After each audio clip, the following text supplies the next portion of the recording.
Live, local, breaking news. This is WYFF News 4 at 6 in high definition. An upstate family shot during a drive-by, and while they're in their hospital, someone broke into their home. Plus, we hear from the concerned father who called 911 after a little girl was found alone at a park. First tonight, a woman, her boyfriend, and a 9-year-old girl were hurt during that drive-by shooting last night. And this morning, their home was burglarized while the victims were still in the hospital. WYFF News 4's Mandy Gaither is live and local tonight in Anderson. And Mandy, neighbors helped the victims? Well, the shooting happened over here, but all of the victims were able to make their way up to this house, and this is where they ended up, right here on the walkway.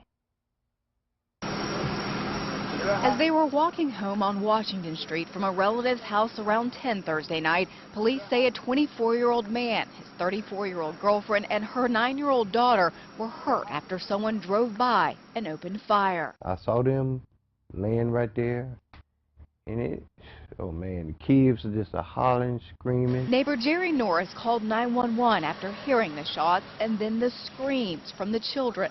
Police say an 8-year-old boy also witnessed the shooting but wasn't hurt. The kids was just saying somebody shot my mother, somebody must have shot my mother, you know. That's all they was saying over and over again, you know, somebody done shot my mother. They was just hollering and screaming. My mommy was shot. She's going to die. Tina Ennis had to duck down in her home when she heard the shots, but that sound was soon replaced by the victims who came to her for help.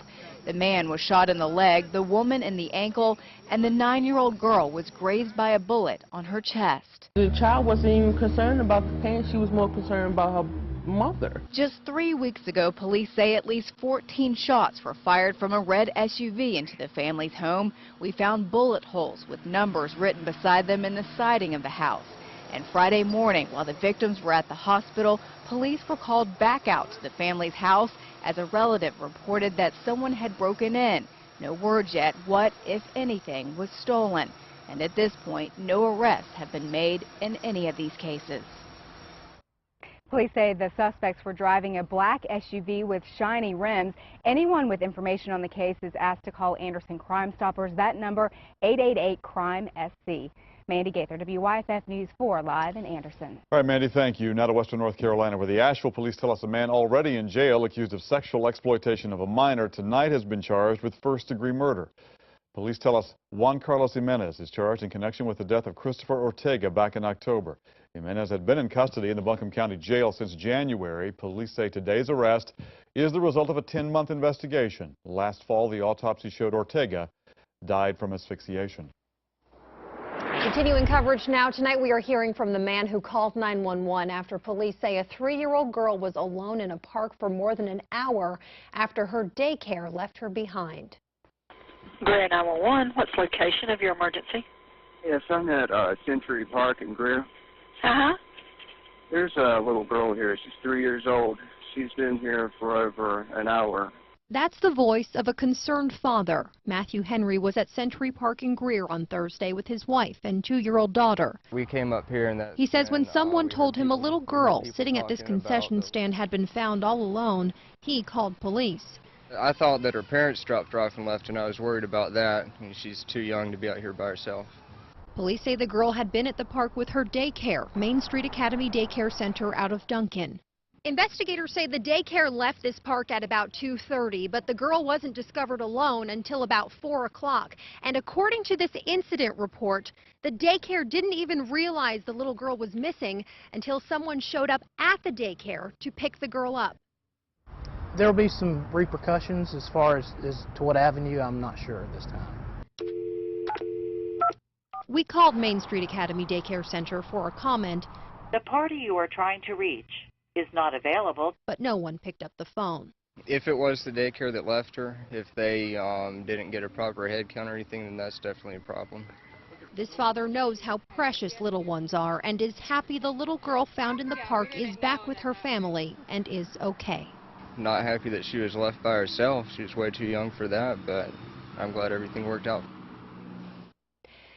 No charges have been filed at this time. Police are working with the Department of Social Services and the Solicitor's Office to determine the next step. It's a pretty big change. Police officers in Spartanburg have a new look for the first time since 1983. Starting today, the department is using these new uniforms. Officers were invited to get recommendations and feedback on the look. Longtime officers say the change is bittersweet, but they're excited about what the new look offers. There's a few features on the uniform that makes it a little bit more comfortable, a little neater, some things that technology has changed. They're a little cooler. There's a stripe on the pants now, which wasn't a stripe before. So just subtle changes, but the biggest change that I think the community is going to know is the dark blue shirts. Well, that's the big change. The old uniforms had the light blue shirts there in Spartanburg. The new design also comes with a different patch, and that patch highlights Spartanburg landmarks, including the Daniel Morgan statue, the train depot, there you go, and the clock tower. Thousands of South Carolina students are starting off the school year with a new free backpack and school supplies. Molina Healthcare donated 5,000 bags across the state. 300 of those were passed out to Greenville County students in Simpsonville this morning. The bags came with a ruler, an eraser, 2 pencils, and an immunization information. Molina Healthcare Director Catherine Rosado says they want to explain why kids need to stay up to date on their vaccines. It's all about preventive care, and if you keep your kids healthy, they can be more alert in school. They're not going to miss school, and then if they attend a school, they're going to be more productive and have more productive life. Molina Healthcare's director says they hope to have more events like today's throughout the year. It's not just the grade school students getting back into the learning mindset. This is move-in weekend at several colleges in our area and across the Carolinas and Georgia. Nice TV, dudes. Students at North Greenville University get a head start this morning. 750 freshmen getting settled in today, and of course we wish all the students the very best of everything. Certainly a beautiful day, beautiful weekend for moving into school or other outdoor activities. Let's go ahead and give you a live look here. This is our Asheville Skycam. Gorgeous Friday evening. That's almost biblical. Isn't that beautiful? Gorgeous. Chief Meteorologist John Sesrich right here to school us about the weekend and next week. John, the summertime is coming back, right? It certainly is. And I'll put out some grades for you, Gabrielle and Mike, a little bit later on in the newscast. How's that? Right now, A's for everybody. And for weather, it's definitely an A+ outside right now. Humidity level is not extremely high for this time of the year, but it's starting to creep up a little bit. Temperatures are also on the increase, as you can see, upper 80s in Lawrence, Newberry, Greenwood, Abbeville, over into Elberton. And it's mid-80s everywhere else except for 88 degrees for you folks in Spartanburg. Mainly in the 70s in the mountains, cool spots, 74 degrees in Boone, but then low 80s in Franklin over to Andrews.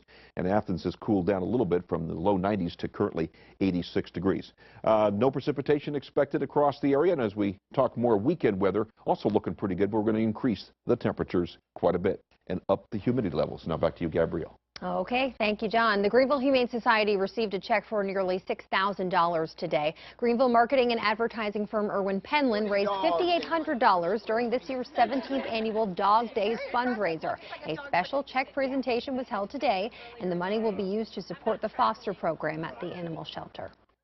People think it's important for dogs, but beyond that, the Humane Society is important for people, because people, have an affinity for pets, and what the Greenville Humane Society does, it's really an enlightened program of work, is they understand that they are a place that brings together people and pets. The Greenville Humane Society is the largest no-kill animal shelter in the Carolinas. This year, more than 500 community members have already volunteered to foster animals in need. Covering the Carolinas for you tonight, officials in the Isle of Palms and Sullivan's Island are asking people to conserve water after a water main broke under Charleston Harbor, and it is a big pipe. The Water and Sewer Commission says they discovered the break Wednesday night in a 20-inch main that crosses the harbor from James Island. So they're asking people not to do any outside watering and to conserve water use until the repairs are made, and they don't know exactly right now what caused the leak. The FAA is investigating the cause of a small plane crash that killed 2 men in Mount Pleasant yesterday. The Charleston County Coroner's Office identifies the victims of the crash as 20-year-old Matt Gaither of Johns Island and 33-year-old Graham Borland of North Charleston. Borland was a flight instructor. Officials say the crash happened around 11:30 in the morning when the plane went down shortly after taking off from the Mount Pleasant Regional Airport. The plane crashed in a swampy area several hundred yards off the end of the runway. Asheville police have updated charges against a driver involved in a crash back on July 13th that killed a pedestrian. 29-year-old Maximilian Alexander has been charged with involuntary manslaughter. Police say data retrieved from the vehicle's computer showed the car was traveling 66 miles per hour when he hit and killed a woman walking on the sidewalk. The posted speed limit for that street is 25 miles per hour.